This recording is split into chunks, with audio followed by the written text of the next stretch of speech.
बारिश में काली और गोरी बहू की बेटी। रात का समय होता है। बादलों से बहुत तेज बिजली के कड़कने की आवाज आती है, जिसकी वजह से अचानक से आराध्या की नींद खुल जाती है और उसे प्यास लगने लगती है। गला सूख रहा है, पानी भी खत्म हो गया है, रसोई से जाकर पानी लेकर आती हूँ। आराध्या नींद से उठने के बाद रसोई में जाती है, जहां वह पानी का गिलास लेकर उसमें पानी भरती है और पानी पीने लगती है। तभी अचानक से बहुत जोरों से बारिश शुरू हो जाती है और इसी के दौरान बेचारी आराध्या को पेट में दर्द होने लगता है, क्योंकि उसका 9वां महीना चल रहा था। अरे ये क्या, मुझे तो लेबर पेन शुरू हो गया है। हे भगवान, बहुत ज्यादा दर्द हो रहा है। तभी अचानक से बिजली चली जाती है और आराध्या दर्द में चिल्लाते हुए अपने कमरे की तरफ जा रही थी। अंधेरे की वजह से उसका पैर फिसल जाता है और वो गिर जाती है। गिरने की आवाज से सब लोग नींद से जाग जाते हैं। आराध्या, आराध्या तुम कैसे गिर गई? मुझे बहुत जोरों से दर्द हो रहा है, मुझे हॉस्पिटल लेकर चलो। जेठ जी, जेठानी जी को जल्दी से हॉस्पिटल लेकर जाना होगा, नहीं तो बच्चा होने में दिक्कत हो सकती है। अच्छा ऐसी बात है, ठीक है मैं कुछ करता हूँ। बाहर बहुत जोरों से बारिश होती है। बेचारा सूरज रात को ऑटो लेने के लिए बारिश में निकल पड़ता है, लेकिन उसे कोई ऑटो नहीं मिलता। भगवान, कोई भी ऑटो नहीं मिल रहा, ऊपर से ये बारिश भी नहीं रुक रही, अब मैं क्या करूँ? सूरज को वहाँ पर एक रेडी नजर आती है, जिसे देखते ही वो उसे अपने घर के बाहर ले आता है और अपनी पत्नी आराध्या को लेने के लिए घर के अंदर जाता है। घर में पहुँचते ही जहाँ तो उसकी पत्नी को लेबर पेन हो रहा था, वहीं शिल्पा को भी लेबर पेन शुरू हो जाता है। भैया, भैया आप आ गए, शुक्र है। अरे मेरी पत्नी को भी लेबर पेन हो रहा है, उन्हें जल्द से जल्द हॉस्पिटल लेकर जाना होगा। दोनों भाई अपनी पत्नियों को उठाकर रेडी पर लिटा देते हैं, जिसके बाद वो दोनों उन्हें हॉस्पिटल ले जाते हैं। बारिश की वजह से दोनों के कपड़े पूरी तरह भीग जाते हैं। हॉस्पिटल पहुंचते ही सबसे पहले नर्स उन्हें कपड़े चेंज करवाती है और उनकी ये हालत देखते ही डॉक्टर उन्हें इमरजेंसी रूम में ले जाते हैं। कुछ घंटे बीतने के बाद डॉक्टर सूरज और दीपक के पास आते हैं और उनसे कहते हैं, चिंता करने की कोई बात नहीं है, तुम दोनों की पत्नी बिल्कुल ठीक है और बच्चे भी सही सलामत है। तुम दोनों ही बाप बन गए हो और तुम्हें बेटियां पैदा हुई हैं। ये सुनकर सूरज और दीपक बहुत खुश होते हैं। तभी वहाँ पर उनकी माँ बारिश में भीगती हुई गीले कपड़ों में आ जाती है और अपने बेटों से कहती है, क्या हुआ बच्चों, मेरी दोनों बहुएं ठीक तो है ना, कोई परेशानी वाली बात तो नहीं? अरे नहीं माँ, कोई परेशानी वाली बात नहीं है, हम दोनों की पत्नियों को बेटियां हुई हैं। चलिए माँ, चलकर उन्हें देखते हैं। दीपक और सूरज दोनों ही रेशमा के साथ अपनी पत्नी और अपनी दोनों बेटियों को देखने के लिए जाते हैं।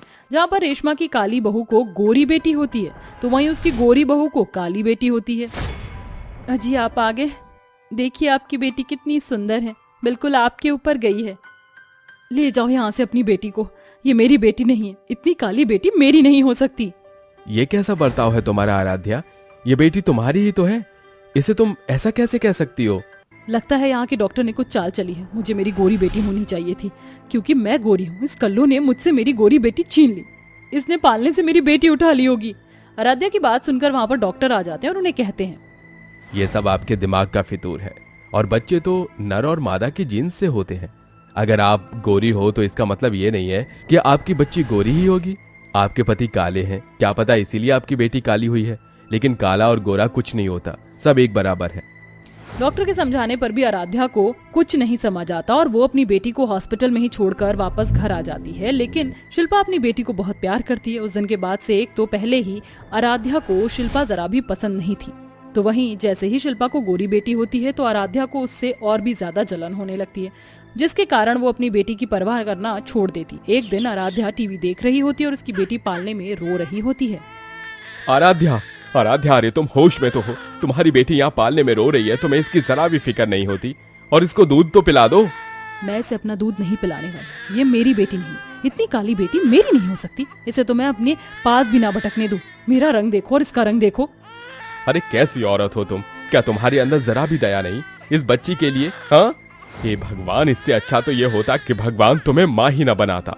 ऐसा कहकर सूरज अपनी बेटी को उठाकर शिल्पा के पास ले जाता है और उससे कहता है, लगता है आराध्या का दिमाग कुछ ज्यादा ही खराब हो गया है। देखो शिल्पा, ये बच्ची अगर दूध नहीं पिएगी तो मर जाएगी। मैं तुम्हारे आगे हाथ जोड़ता हूँ, इसको भी अपनी बेटी की तरह दूध पिला दो। शिल्पा बहुत ही प्यार से सूरज से उसकी बेटी अपनी गोद में ले लेती है और उसे अपना दूध पिलाती है। इसी प्रकार शिल्पा दोनों बच्चियों में जरा भी भेदभाव नहीं करती। देखते ही देखते अब उन दोनों की बेटियां बड़ी हो जाती हैं और स्कूल जाने लगती हैं। शिल्पा अपनी बेटी को अपने हाथों से तैयार कर रही होती है, तो वहीं ये सब देखकर त्रिशा को भी अपनी माँ के हाथों से तैयार होने का मन होता है। माँ मुझे भी तैयार कर दो माँ, मुझे स्कूल जाना है। जी जी जी जी, अपना काला मुंह लेकर यहाँ आ गई। चली जा अपनी काली शक्ल लेकर यहाँ से। एक चाटा मारकर आराध्या उसे वहाँ से भेज देती है, जिसके बाद वो रोते हुए अपनी चाची के पास आती है। चाची चाची मुझे स्कूल जाना है, मौसम खराब होने वाला और मेरे बाल भी अभी तक नहीं बने, मेरे बाल बना दो चाची। हाँ हाँ क्यों नहीं, आओ यहाँ आओ मेरे पास, तुम्हारे बाल बना देती हूँ। शिल्पा त्रिशा के बाल बना देती है। तभी अचानक से बारिश शुरू हो जाती है, जिसके बाद शिल्पा अपनी बेटी निधि के लिए छाता खोलकर उसे दे देती है और बड़े छाते में वो त्रिशा को अपने साथ स्कूल छोड़ने के लिए ले जाती है। जो प्यार उसे अपनी माँ से मिलना चाहिए था वो उसे शिल्पा से मिलता है, जिसके चलते बिना माँ के त्रिशा को कुछ साल और बीत जाते हैं और अब त्रिशा और निधि 18 साल की हो जाती है। एक दिन घर पर त्रिशा और आराध्या के अलावा कोई नहीं होता और बाहर बारिश हो रही होती है। काफी देर हो गई, पता नहीं कहाँ रह गए सब। ऊपर से माँ रोजाना समय पर खाना खा लेती हैं, लेकिन आज तो उन्होंने खाना ही नहीं खाया। कहाँ है माँ, जरा देखूं तो क्या कर रही हैं। त्रिशा अपनी माँ के कमरे में जाती है, जहाँ पर आराध्या बुखार में पड़ी होती है। अरे ये क्या, माँ की तो बहुत ज्यादा तबीयत खराब हो रही है, अब मैं क्या करूं। त्रिशा पूरी रात भर अपनी माँ की देखरेख करती है। ठंडे पानी की पट्टी बनाकर वो अपनी माँ के माथे पर रखती है और उनका बुखार उतारने की कोशिश करती है। सुबह तक आराध्या की तबीयत ठीक हो जाती है, तो वहीं त्रिशा पूरी रात भर उसकी देखरेख करते करते उसी के बिस्तर पर उसके बराबर में सो जाती है, जिसे अगले दिन सुबह देखकर आराध्या गुस्से से कहती है, अरे ओ कलमुही काली कलूटी कहीं की, तेरी इतनी हिम्मत की तुम मेरे बिस्तर पर ही मेरे बराबर में लेट गई। आराध्या गुस्से में त्रिशा का हाथ पकड़कर उसे नीचे गिरा देती है। बेचारी त्रिशा रोने लगती है। तभी वहां पर सूरज आता है और आराध्या के मुंह पर एक जोरदार तमाचा मारता है। अरे तुम माँ कहलाने के लायक ही नहीं हो, तुम्हें पता है ये बेचारी पूरी रात तुम्हारी देखरेख करती रही। सूरज आराध्या को सब कुछ बताता है, जिसे सुनकर आराध्या को अपनी गलती का एहसास होता है। वो रोते हुए त्रिशा को गले से लगा लेती है। माफ कर दो मेरी बेटी मुझे, मैंने तुम्हारे ऊपर बहुत अत्याचार किए और इन सब के बाद भी तुमने मेरी जान बचाई, मुझे माफ कर दो बेटी। माँ आपने मुझे बेटी कहा, मेरे लिए इतना ही काफी है और मुझे कुछ नहीं चाहिए।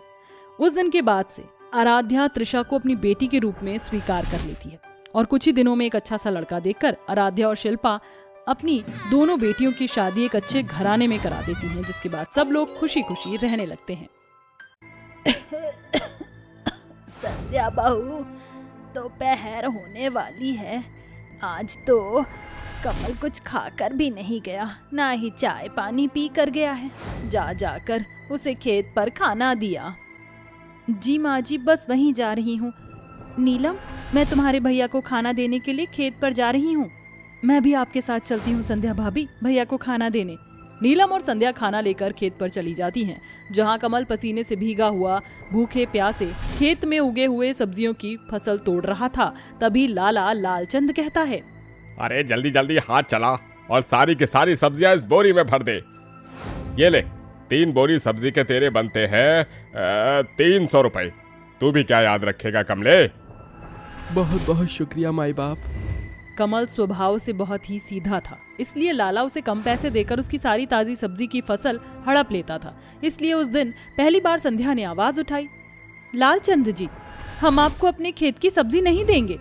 अरे ओ कमले की लुगाई, सौदा तो हो चुका है, तुम गरीब को तो मेरा एहसान मानना चाहिए। जो तुम्हारे खेत की सब्जी मैं खरीद लेता हूँ, वरना यह सब्जी यहीं सड़ जाएगी। लालचंद जी, अपनी पत्नी की तरफ से मैं माफी मांगता हूँ, आप सब्जी ले जाइए। लालचंद बड़ी ही सफाई से कमल को अपने झूठे एहसान गिनाकर सारी सब्जी ले जाता है। अजी, मैंने आपको कितनी बार कहा है ना, आप अपनी सब्जी उस लालची लाला को ना मत बेचा कीजिए। संध्या में अपनी सब्जी लाला के हाथों नहीं बेचूंगा तो हम गरीबों के घर का दाना पानी कैसे चलेगा। मगर भैया, सारा दिन आप कड़ी धूप में खेती बाड़ी करके सब्जियां बोते और उगाते हो, और ये लालचंद आपको 2 पैसे थमाकर सारी सब्जी सस्ते में खरीद कर आपको ठगता है। आपको पता भी है बाजार और मंडी में सब्जी कितनी महंगी है। मगर छुटकी, मैं करूं भी तो क्या, मुझे खेती बाड़ी के सिवा कुछ नहीं आता। देखो जी, अगर सारी जिंदगी हम अपनी सब्जी इस लाला को दे देंगे तो हम गरीबी से कभी बाहर नहीं आ पाएंगे। इसीलिए आप सब्जी को बो और उगाओ, उसे बाजार ले जाकर बेचना हम ननद भाभी का जिम्मा है। अगले दिन दोनों ननद भाभी अपनी सब्जियों को लेकर गांव के बाजार में आकर सब्जियां बेचना शुरू करती हैं। सब्जी ले लो, ताजी ताजी सब्जी, तोरई, भिंडी, लौकी, आलू, टिंडे, आओ आओ प्यारे प्यारे ग्राहकों और ले जाओ ननद भाभी की ताजी सब्जियां।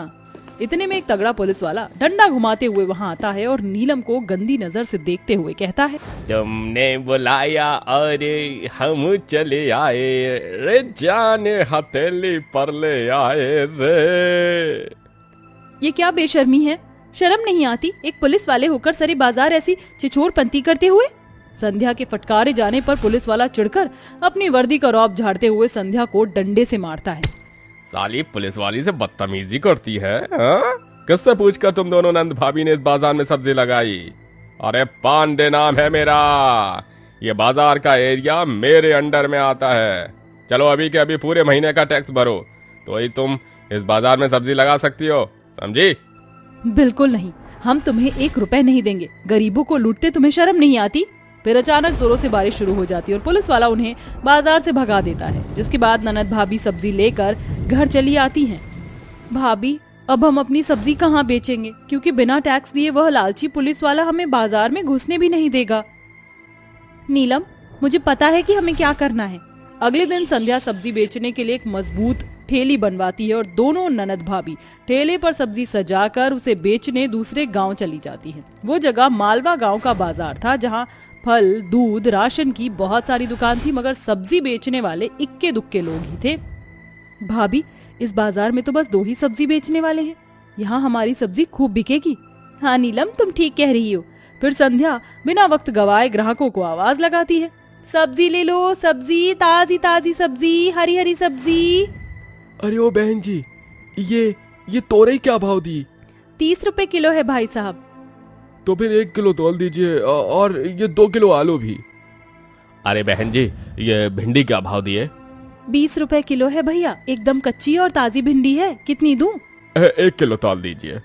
नीलम और संध्या के ठेले पर ताजी हरी सब्जियां देखकर एक के बाद एक करके बाजार के सभी लोग उनसे सब्जी खरीदते हैं और कुछ ही देर में ग्राहकों में दोनों गरीब ननद भाभी के ताजे सब्जियों की लूट मच जाती है। अब कुछ ही दिनों में धीरे धीरे अपनी सब्जियों के ताजे होने और सस्ते भाव के कारण बाजार के सभी लोग उनसे ही सब्जियां खरीदते। मगर अब मानसून का महीना शुरू होने के साथ बारिश होना शुरू हो जाती है। हर रोज की तरह जब दोनों ननद भाभी सब्जी बेचने जा रही होती है, तभी चंदा कहती है, अरे ओ नीलम, संध्या जरा ठहरो तो, अरे गोभी कैसे बेच रही हो? 40 रुपए किलो है चंदा चाची। क्या बात है, गोभी तो एकदम ताजी है। 1 किलो कर दो और थोड़े आलू और प्याज भी कर देना, आज बारिश का मौसम हो रहा है, पकौड़े बनाऊंगी। चंदा को उन दोनों गरीब ननद भाभी से सब्जी खरीदता देखकर चंदा का पति पप्पू उससे कहता है, अरे ओ चंदा, खबरदार जो इन दोनों नंद भाभी से सब्जी खरीदा तो। अरे मगर गुड्डू के पापा, देखो तो ये दोनों कितनी ताजी और सस्ती सब्जी बेच रही हैं। ले लेने दो, वरना तुम तो बाजार से फिर से बासी सब्जी उठा लाओगे। मैंने कह दिया तो कह दिया, तू इनसे सब्जी नहीं खरीदेगी। और कमल तो शर्म बेच कर खा गया, जो बहन और लुगाई की कमाई खा रहा है। ससुरा इनसे सरे बाजार सब्जी बिचवा रहा है। समाज के ठूठे सोच के चलते अक्सर इंसान के लिए औरतों की जिंदगी बस घर की 4 दीवारी के भीतर दब कर रह जाती है। मगर दोनों ननद भाभी ने लोगों के दिए तानों के बाद भी सब्जी बेचना नहीं छोड़ा। उस दिन सुबह से लेकर शाम ढलने तक बारिश होती है। भाभी, सुबह से शाम हो गई मगर ये बारिश है कि बंद ही नहीं हो रही। और इतनी बारिश में बाजार में सब्जी खरीदने आएगा भी कौन? चलिए घर चलते हैं, माँ और भैया इंतजार कर रहे होंगे। फिर दोनों ननद भाभी अपनी सब्जियों का ठेला लेकर चली जाती हैं। मगर उस रात हर पल के साथ बारिश जैसे जिद्दी बच्चे की तरह तेज तूफान के साथ बरसती ही जा रही थी। और लगातार 3 दिन बारिश होने के कारण पूरे गांव में बाढ़ की स्थिति बन जाती है। सड़क, पुल सब बाढ़ में डूब जाता है और आंधी तूफान के कारण पेड़ खंबे भी गिर जाते हैं। ऐसे में हर गरीबों के घर में जो कुछ भी राशन पानी होता है वो बारिश में भीगकर बर्बाद हो जाता है। हे भगवान, पता नहीं इस बरसात को हम गरीबों से हमारा घर छीन कर क्या मिलता है। भाभी, आप देख रही हैं ना, बरसात और बाढ़ के कारण सभी के सिर से छत छिनती जा रही है और हमारा भी कच्चा घर ज्यादा देर तक इस बरसात का कहर नहीं झेल पाएगा। हमें जरूरत का सामान लेकर निकल जाना चाहिए, ये घर किसी भी वक्त ढह सकता है। ननद जी, तुम बिल्कुल ठीक कह रही हो, जिंदगी रही तो घर तो फिर बन जाएगा। इसके बाद संध्या और नीलम सारी सब्जियां और बचा खुचा राशन पानी ठेले पर लाद कर एक तरफ अपनी बीमार गरीब सास गोमती को भी बिठा लेती हैं और गांव का मंदिर, जो कि बहुत ऊंचे स्थान पर बना होता है, वहां लेकर आ जाती हैं। यहाँ तक कि गांव के लोगों को भी उस बाढ़ से बचाकर मंदिर में लाती हैं। सभी के बारिश से भीगे हुए चेहरे पर ठंड की ठिठुरन और भूख की कशिश थी।